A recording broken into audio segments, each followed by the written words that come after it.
Hello. Pour visiter cette maison, nous nous sommes fait passer pour de jeunes travailleurs en quête de logement. Une place est disponible ici dans cette maison de 22 colocataires. Nous avons bien dit une place et pas une chambre.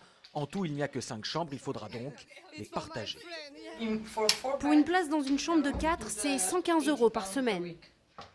115 € par semaine, soit 460 € par mois pour un lit dans cette chambre avec 2 lits superposés de 15 mètres carrés à plus de 10 km du centre de Londres, l'équivalent d'Aubervilliers pour Paris. Fini la colocation classique, aujourd'hui face au prix du marché, le room sharing, littéralement le partage de chambres, est à la mode. Une formule qu'ont choisie Antonia Nini, espagnole, coiffeuse, Alison Francisco, française dans la restauration, et Mira Karazova, bulgare, journaliste. Ici, c'est notre chambre à toutes les trois. Donc là, on a mon espace personnel, donc avec mon lit, une petite table de nuit et puis une armoire. Donc les filles, Mira et Antonia, partagent donc un lit superposé. Vivre à Londres est très cher. Bien sûr, j'aimerais avoir mon propre appartement, mais ce n'est pas encore possible. C'est un peu frustrant parce qu'au final, on n'est jamais seul. On part travailler, on est dans le métro, on rentre ici, il y a tout le temps du monde.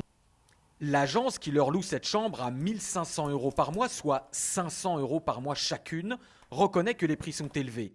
Mais en l'absence de règles, les propriétaires n'hésitent pas à exploiter chaque mètre carré pour y loger un maximum de locataires. Chaque pièce se transforme en dortoir. Malheureusement, beaucoup de maisons, ils n'ont pas des pièces communes ou ils n'ont pas un salon. Donc les propriétaires, malheureusement, ils ont le pouvoir de choisir le prix de la maison. Nous, on essaye toujours de négocier le plus possible, mais des fois, c'est vraiment pas possible. Dan Wilson-Crowe est membre d'une association qui tente de mobiliser les parlementaires britanniques sur la question des loyers, pour l'instant sans succès. Ici, vous seriez très chanceux si, comme en France par exemple, vous ne consacriez que 30% de votre salaire à votre loyer. Ici, les gens dépensent 40, 50, voire 60% de leurs revenus dans leur logement et nous estimons qu'à terme, ce système n'est pas viable. Pour avoir une chambre plus vaste et surtout mieux située, plus près du centre, certains n'hésitent pas à accepter encore plus, partager le même lit. 1 400 € la chambre de 18 mètres carrés, 700 € chacune pour cohabiter dans les mêmes draps. C'est le choix d'Anaïs Amorim Silva et Céline Gauthier, heureusement bonnes amies à l'origine. On n'a complètement pas les mêmes horaires. Elle travaille en restauration, elle rentre genre il est 11h30 minuit.